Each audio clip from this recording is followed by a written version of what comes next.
She told me it was just a late meeting. I didn't ask questions until I saw my own car parked outside his house, and her heels on the passenger floor. My name is Ethan Bell. I'm 42 years old and I live in Arlington, Virginia. I write software for a living, nothing glamorous but stable, consistent. The kind of work you grow into. Our house sits in a quiet cul-de-sac just off Langston Boulevard. Lauren and I bought it 10 years ago, right after our daughter Lily was born. Mason was 3 then. He's 10 now, precocious, loves puzzles and baseball. Lily's 7. She paints cats in impossible colors and leaves glitter trails wherever she walks. Cooper, our Labrador, thinks he owns the place. I suppose in some way he does. I used to believe we had a good life. Not perfect, nobody's life is, but solid, trustworthy. Lauren and I met in our 20s, both of us fresh out of college, working adjacent jobs in DC. She was magnetic, the kind of person who lights up a room without trying. HR suited her. She knew how to read people, charm them, disarm them. I was the quiet one, the stable one, the one with the spreadsheets and 10-year plans. She said I made her feel safe. I said she made me feel alive. It worked. We built things together. A home, a rhythm, school runs and work deadlines, holidays and bills, small inside jokes that became shorthand. I knew the way she took her coffee. She knew when I needed silence. There was love once, but something changed. It didn't happen all at once. There was no loud shatter, just a soft slide, like sand slipping through your hands before you realize it's gone. Lauren started working late, first once a week, then twice, then most days. She said her department had taken on new responsibilities, that there were reorganizations, executive-level chaos. I believed her. Why wouldn't I? She was my wife. She'd earned my trust over 2 decades. But then there were the other things. A new perfume, subtle, not one I recognized. She said it was a gift from a colleague. A woman, I assumed. I didn't ask. A sharper wardrobe, higher heels, silk blouses. I noticed. I commented even. She smiled and said, "Just trying to stay competitive." And her phone. That was the real change. Always face down. Always on silent. She used to leave it charging by the bed. Now it went with her everywhere. Bathroom, shower, laundry room. Once, I walked in unexpectedly and she jumped, snatching it from the counter. "Just checking a work email," she said, too quickly. I nodded, but a part of me, a small, quiet part one didn't want to admit existed, began to take notes. Then came Thursday. I had an early finish. My meeting downtown got canceled, and rather than head back to the office, I decided to pick up dinner and surprise Lauren. I grabbed her favorite Thai, green curry with extra basil, and swung by her office around 6:30. She wasn't there. Her desk was clean, lights off. A janitor vacuumed near the reception. He said most of the HR team had left hours ago. I didn't panic. Not yet. I called her cell. No answer. Texted. "Hey, swung by. Got dinner. You okay?" No reply. I waited in the parking lot for 15 minutes. Then I drove home. Our driveway was empty. I fed the kids. Told them Mom had a meeting. Lily asked if she could save a cookie for her. Mason just nodded, already lost in his book. By 9:30, Lauren still hadn't come home. Still hadn't texted. That's when I got in my car. I wasn't sure what I was doing. Just driving. Looking. Maybe heading toward her gym or her sister's place. But instinct pulled me east. There's a condo complex near Crystal City. Upscale. A little flashy. Her boss, Ryan Halpern, lives there. I'd met him once, a fundraising gala last fall. He was smooth, confident. The type who always has the perfect line ready. Drove a Tesla. Smiled a little too long at Lauren. I turned onto his street, just to see. That's when I saw it. Our car, the one Lauren drives, parked outside his building. Not hidden, not behind the lot, just there. I pulled over a few spots down. My hands felt numb. I walked up to the passenger side, looked inside. Her heels were on the floor. Not just any heels, the red ones, the ones she wore on our anniversary 3 years ago. She said they made her feel dangerous. They were tossed aside like nothing. I didn't touch them, didn't take a picture. I just stood there, letting the quiet buzz of streetlights fill my ears. Then I turned and walked back to my car. I didn't drive home right away. I parked by the Potomac, near the water, watched the planes land across the river. And for the first time in years, I didn't know what to feel. Anger? Betrayal? Confusion. Mostly, I felt hollow. When I got home, the house was dark. I slipped inside, past the kids' rooms, into ours. Lauren was in bed, asleep or pretending to be, her phone on the nightstand, face down, her breathing even. I undressed in silence, slipped under the covers, stared at the ceiling. Sleep never came. The change wasn't sudden. But once I saw it, I couldn't unsee it. And that made everything feel like a quiet rehearsal for a betrayal already in progress. In the weeks after I saw her car at Ryan Halpern's building, things didn't improve. They simply stabilized into a new kind of normal. Lauren acted unchanged, which only sharpened the contrast. She still packed lunches for the kids, still brushed Lily's hair with soft little jokes about glitter getting everywhere, still kissed me before leaving for work. But the kiss had weight now, not affection, not habit. It was like a cover. I kept trying to tell myself I might be wrong. Maybe the heels were for some other reason. Maybe she dropped off a colleague. Maybe I was projecting anxiety from something else. But every attempt at rationalizing felt like smoothing dirt over a grave. It wasn't about catching her in a lie anymore. It was about seeing the shape of our life shift around a silence I couldn't explain. One Thursday morning, I watched her leave from the upstairs window. She moved fast like she was late. I looked down and saw the red heels again. Not on her feet this time, in a bag she carried like it mattered too much. I watched her car pull away from the curb, and I stayed there for almost 10 minutes, even after the street was empty. It became a quiet routine, this surveillance. Nothing aggressive, nothing invasive, just watching, listening, noting what didn't fit anymore. Her voice got lighter around certain names, Ryan especially. She mentioned him with a specific softness, the kind that comes from laughter you don't share at home. She started drinking white wine again, something she hadn't liked in years. Her gym bag always looked freshly packed, but it never came back sweaty. I started to sleep less, not for lack of trying. I would lie in bed and listen to her breathing, steady and slow, and wonder where she had really been that day. My mind became a theater of possibilities, and none of them ended with innocence. I started going through our joint calendar. She stopped updating it. I checked the bank accounts. The restaurant charges didn't match the places she said she went. Boutique recette. Rideshare charges at odd hours. Still, I didn't confront. I didn't accuse. Not because I was afraid of what she'd say, but because I already knew what she wouldn't. She wouldn't admit to anything until I left her no room to maneuver. And I wasn't ready for that yet. Then came the work trip. Just 3 nights in Chicago, she said. Conference thing. I'll be back Friday. She was careful. Packaged it neatly. Showed me the brochure. Sent me the hotel link. But the moment she left, I called the hotel. She wasn't listed. No group conference. No HR bookings. Nothing. I waited a day. Then checked the credit card.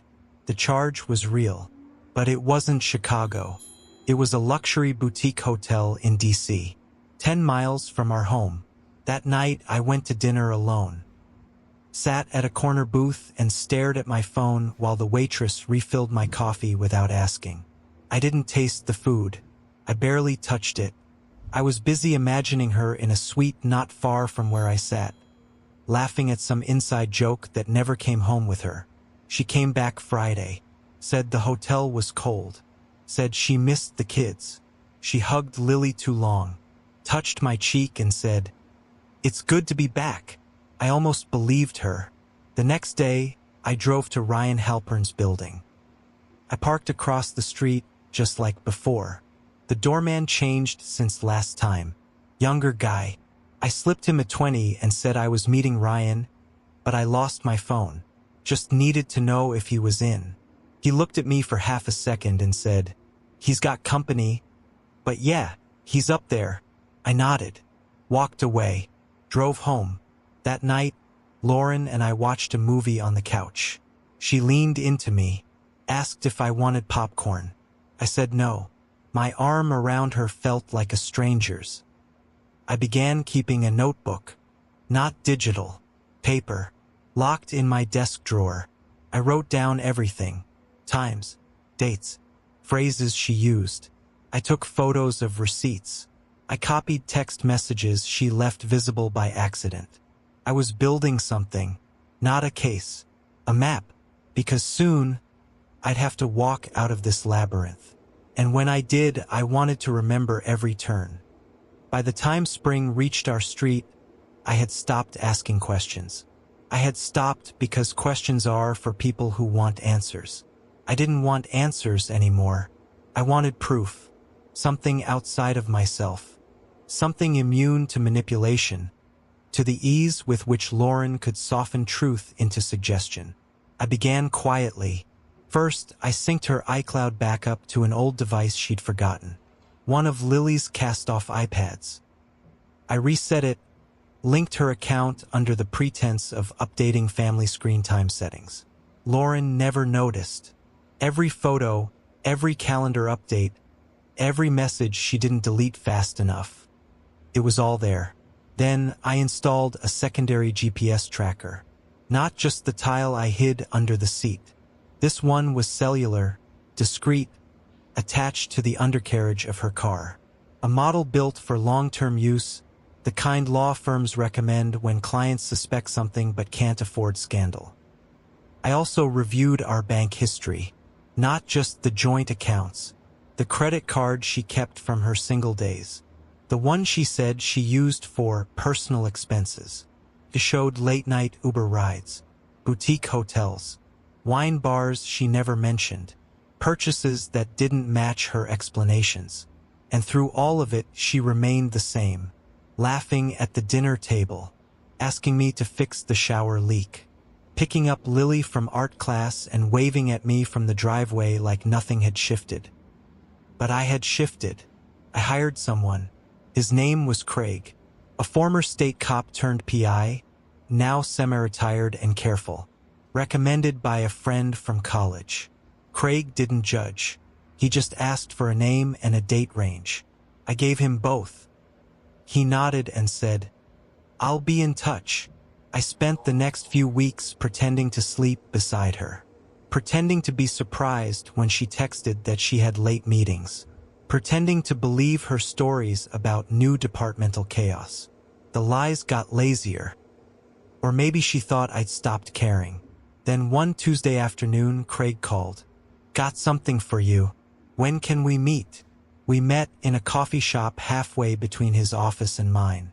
He wore a faded leather jacket and spoke softly.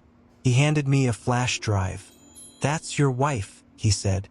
"That's Ryan. That's 3 separate nights at the Madison, checked in under false names. Photographs, timestamps, the works." I took the drive, didn't ask questions, didn't flinch. Craig hesitated before standing. "You okay?" I nodded once. "Yes, thank you." When I got home, I didn't open the files. Not yet. I hid them in my desk, next to the notebook, next to the paper trail I had been quietly assembling. That night, Lauren brought home flowers, said she was feeling grateful, said she missed our old spark. She wanted to plan a weekend trip, just the two of us. She cupped my face in her hands. "You've been so patient with me," she said. I looked at her for a long moment, then said, "Of course." I smiled, but inside, I was locking the final door. 2 days later, I opened the flash drive, watched the videos, still images, room charges, everything she never intended me to see. I didn't cry. I didn't rage. I sat at my desk and made a list. Items to remove from joint accounts, legal counsel to contact, schools to notify, documents to scan. And then, at the bottom of the page, I wrote, "Final date." I chose our anniversary. Not for sentiment, but because I wanted her to remember. Not the celebration, the consequence. The next few weeks were the slowest of my life, but they were precise, measured, the way I liked things. I moved half of our joint savings into a new account, legally mine under advisement. I contacted a lawyer, Cheryl Raymond, a steely but compassionate woman who had handled 3 divorces for men in my office. I didn't tell her the full story at first, just that I suspected infidelity, and I wanted to prepare. She told me exactly what documents to gather: income statements, tax filings, copies of insurance, titles, trust accounts. I became an archivist of my own life. Every evening, while Lauren watched TV downstairs or took long baths with her phone out of reach, I scanned, saved, and archived. I reviewed our mortgage, her car lease, the kids' college funds, all while pretending nothing was wrong. At night, I lay next to her and listened to the low hum of her breathing. And in the stillness, I trained myself to let go of the version of her I still loved, the woman she had once been. One night, she reached for me. We hadn't been intimate in over a month. It wasn't passion. It was guilt or the need to confirm control. I didn't resist, but I didn't feel anything either. I gave her the comfort she asked for, and then turned to the side of the bed that faced the window. Afterward, she whispered, "We should do this more. I miss us." I didn't respond, because there was no more us. I paid for the private investigator's full report. It came bound in a simple black folder, neutral and professional. Inside were photos, dates, hotel confirmations. One page even showed her laughing, arm in arm with Ryan as they left a wine bar I had taken her to years ago. She had repurposed our memories for someone else. And that, more than the physical betrayal, was what broke the final thread. She wasn't just cheating. She was rewriting, erasing me from her narrative. I made a final folder. I labeled it, "For Delivery." Contained divorce papers with terms spelled out clearly, a list of asset reallocation, a letter handwritten explaining exactly what I knew and when, photocopies of the report, a final photo of us taken 2 years ago in Shenandoah. I circled the date, wrote nothing else. I sealed it in a manila envelope, and I waited. The morning of our anniversary, she woke up early, made French toast, smiled over coffee, wore a blouse I once said I liked. She kissed me and said, "Can you believe it's been 15 years?" I looked at her, looked all the way through. "Yes," I said, "I believe it." She left for work. 10 minutes later, I placed the envelope on the kitchen counter and left the house. Lauren came home that evening to silence. No dinner on the stove. No music playing from the speaker. No soft glow of lamps. No kids running through the hallway.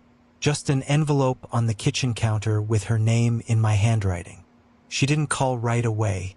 She didn't even open the envelope immediately, I imagine. Knowing her, she walked the house first, checked the bedrooms, realized her overnight bag was gone. My side of the closet was empty, a few drawers left ajar. When she finally opened the envelope, she would have found everything she didn't think I had the patience to uncover. And the letter, a simple one. No acquiescens. No drama, just facts. Lauren, I know. I know about the nights, the hotels, the false names. I know about Ryan. I know how long it's been going on. I know you lied, and I know exactly how you did it. I've said nothing because I wanted you to show me something real. But you never did.